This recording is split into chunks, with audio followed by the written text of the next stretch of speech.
Dunia saat ini sebenarnya telah menghasilkan cukup pangan untuk memberi makan semua orang. Tapi ironisnya, sekitar 819 juta orang atau 11% dari populasi dunia masih mengalami krisis kelaparan. Lebih lanjut lagi, dengan perkiraan jumlah populasi global yang mencapai 9,8 miliar pada tahun 2050 mendatang, persediaan akan pangan kita menghadapi tekanan yang jauh lebih besar. Permintaan akan pangan akan meningkat 60% lebih banyak daripada hari ini. Namun, dunia kita menghadapi bencana yang sangat besar. Seperti perubahan iklim, urbanisasi, dan degradasi tanah yang akan menyusutkan ketersediaan lahan subur. Belum lagi masalah krisis air, masalah polusi, dan kesenjangan yang semakin memburuk. Wah, bahaya banget dong. Kok bisa sih itu terjadi? Terus, kita harus kayak gimana? Untuk tahu jawabannya, yuk kita langsung aja simak penjelasan berikutnya.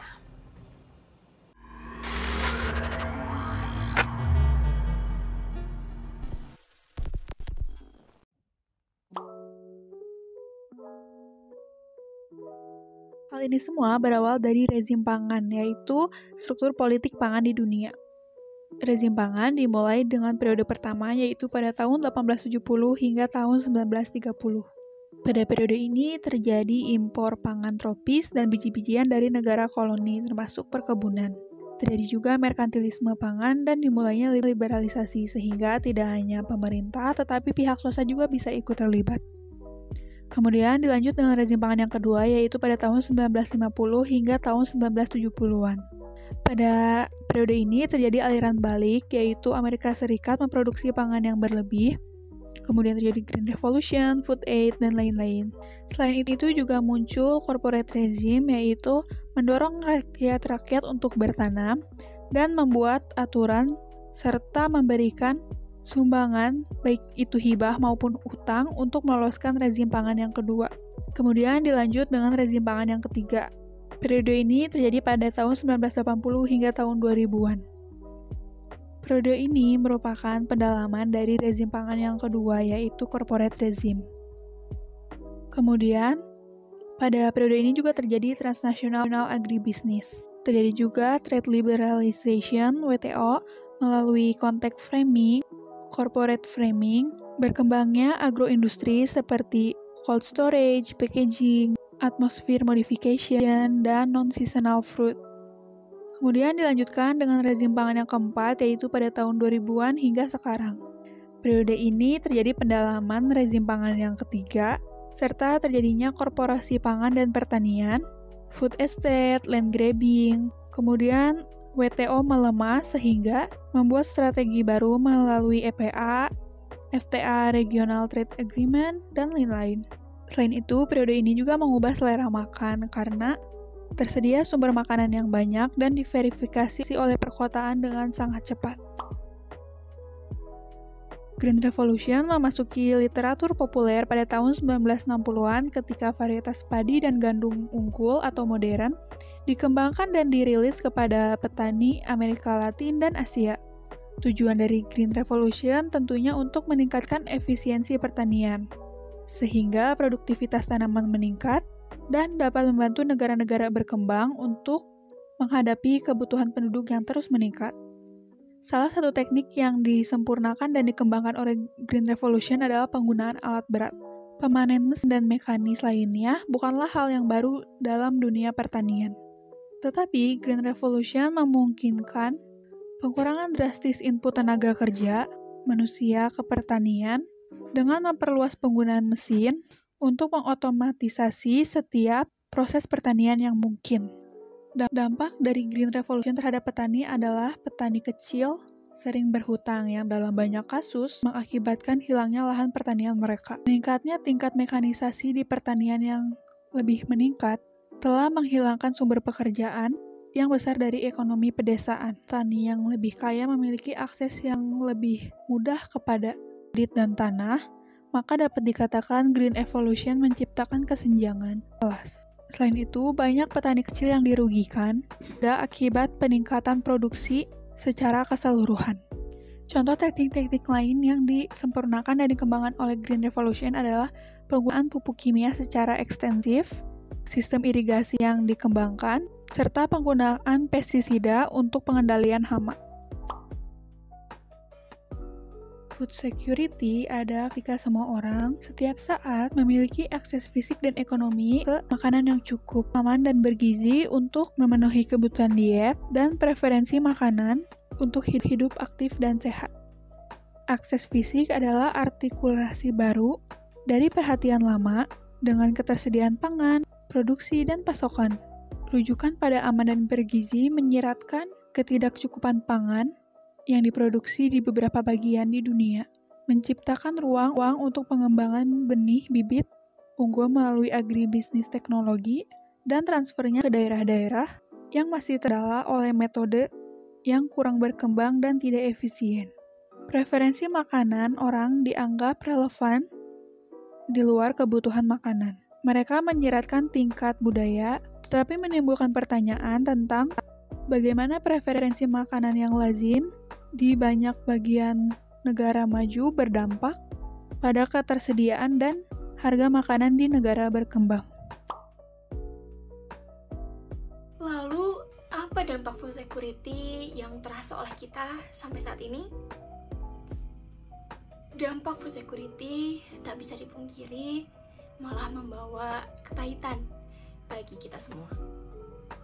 Pangan yang seharusnya dianggap sebagai sumber kehidupan saat ini hanya dianggap sebagai komoditas yang diperjualbelikan untuk mendapatkan keuntungan. Keuntungannya pun diklaim sama-sama diterima oleh pihak yang terlibat, atau dalam hal ini perusahaan besar dan para petani. Namun pada kenyataannya, para petani pasti mendapatkan bagian lebih kecil karena keuntungan akan dimaksimalkan lebih-lebih oleh perusahaan besar. Lalu, jika semakin banyak makanan yang diubah menjadi komoditas, tentunya ini akan semakin mengambil banyak hal dari orang-orang yang kurang mampu. Dan pada akhirnya, hal tersebut malah akan menciptakan kelaparan yang lebih banyak dan membuat kualitas pangan semakin menurun.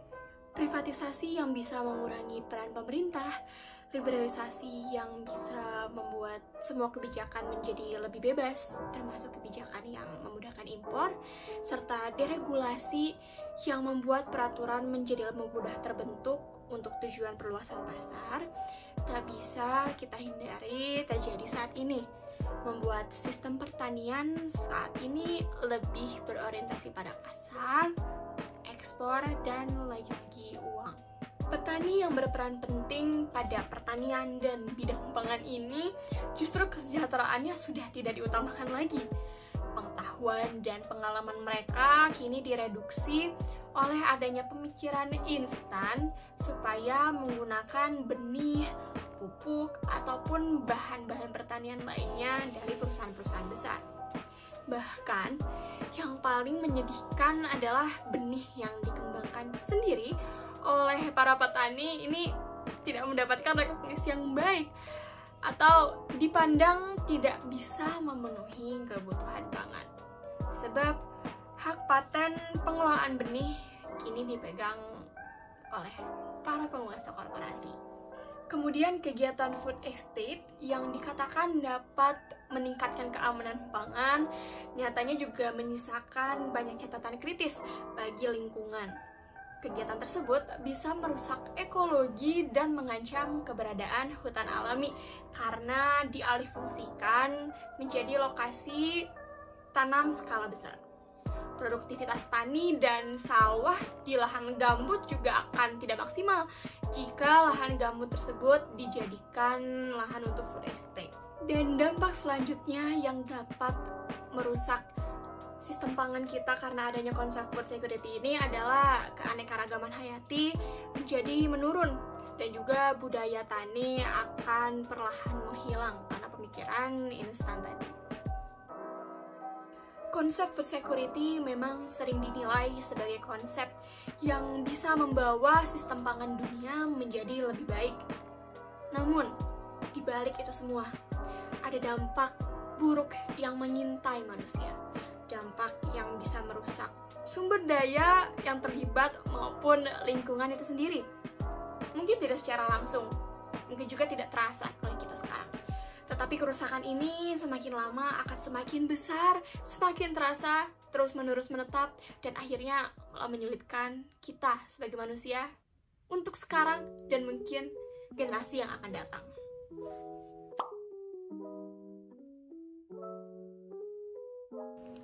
Nah, terus apa sih yang harus kita lakukan untuk mencapai keadaan pangan yang ideal pada saat ini? Pertama-tama, kita bisa memulai dengan mengubah paradigma kita yang semula berorientasi pada food security menjadi food sovereignty. Secara harafiah, food sovereignty atau kedaulatan pangan adalah hak masyarakat untuk mendefinisikan makanan dan pertanian mereka sendiri, untuk memproteksi dan meregulasi produksi pertanian domestik, dan memperdagangkannya dengan tujuan mencapai pembangunan berkelanjutan. Dengan demikian, kalau tadi food security hanya mementingkan bahwa makanan itu tersedia, kemudian dapat dijangkau, dan dapat diakses oleh masyarakat, tanpa mementingkan dari mana asal makanan tersebut berasal, kemudian apakah petani-petani yang menghasilkan pangan tersebut terjamin kesejahteraannya, lalu apakah proses menghasilkan pangan tersebut dapat merusak bumi atau justru membuat bumi kita semakin hijau. Ya, food security tidak memperhatikan aspek-aspek tersebut. Sementara itu, food sovereignty memperhatikan aspek-aspek lainnya dalam sistem produksi pangan. Seperti properti, kemudian akses untuk memproduksi, distribusi, dan mengonsumsi pangan, kemudian aspek demokrasi, dan juga sustainability atau keberlanjutan dari sistem produksi pangan yang ada. Namun, perlu diperhatikan nih kalau food sovereignty atau kedaulatan pangan ini bukan berarti menegasikan perdagangan loh ya, atau menganggap perdagangan sebagai sesuatu hal yang sangat buruk gitu dan tidak boleh dilakukan dalam pangan.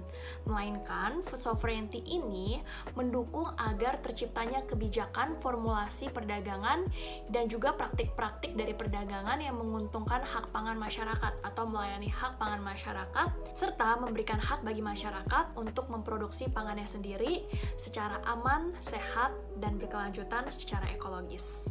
Dalam mewujudkan hal ini, bukan hanya petani yang memiliki peran penting loh, melainkan juga pemerintah, NGO, dan juga masyarakat. Bersama-sama kita mewujudkan kedaulatan pangan. Kita perlu membalikkan struktur pertanian agar pertanian rakyat menjadi demokratis dan berada di atas dengan sistem ekonomi koperasi dan agroekologis. Agroekologi ini adalah nama baru untuk paradigma ilmiah yang mencakup semua pertanian kuno, berkelanjutan, dan tradisional yang didasarkan pada prinsip-prinsip ekologis. Paradigma ini yang pertama mempromosikan kesehatan tanah, tanaman, manusia, dan juga hewan. Kemudian paradigma ini juga meningkatkan integritas ekologis produksi pangan melalui law of return. Kemudian juga melestarikan keanekaragaman hayati atau biodiversitas dan juga melestarikan hewan-hewan penyerbuk seperti lebah dan juga kupu-kupu. Paradigma ini juga didasarkan pada kebebasan benih, di mana benih-benih ini dikendalikan langsung oleh petani, bukan oleh perusahaan yang memandang benih sebagai sebuah kekayaan intelektual milik perusahaan tersebut. Kemudian paradigma ini menciptakan kondisi politik, sosial, ekonomi, dan budaya yang menciptakan pelaksanaan kedaulatan pangan dan juga pelaksanaan hak kebebasan atas pangan. Agroekologi juga berpusat pada pengetahuan perempuan tentang keanekaragaman hayati, ekosistem, kesehatan, dan nutrisi, bukan pengetahuan yang dikendalikan dan dimanipulasi oleh perusahaan berdasarkan monokultur.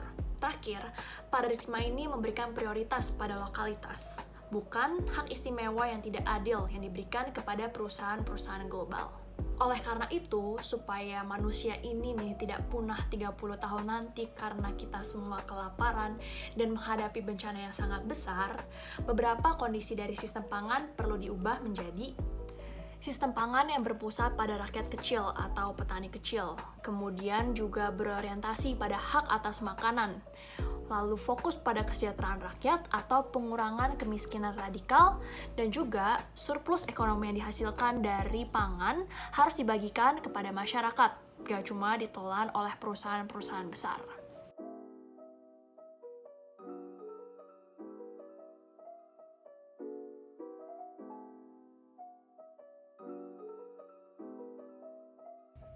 Yuk kita bergerak bersama. Kalau bukan kita, Siapa lagi?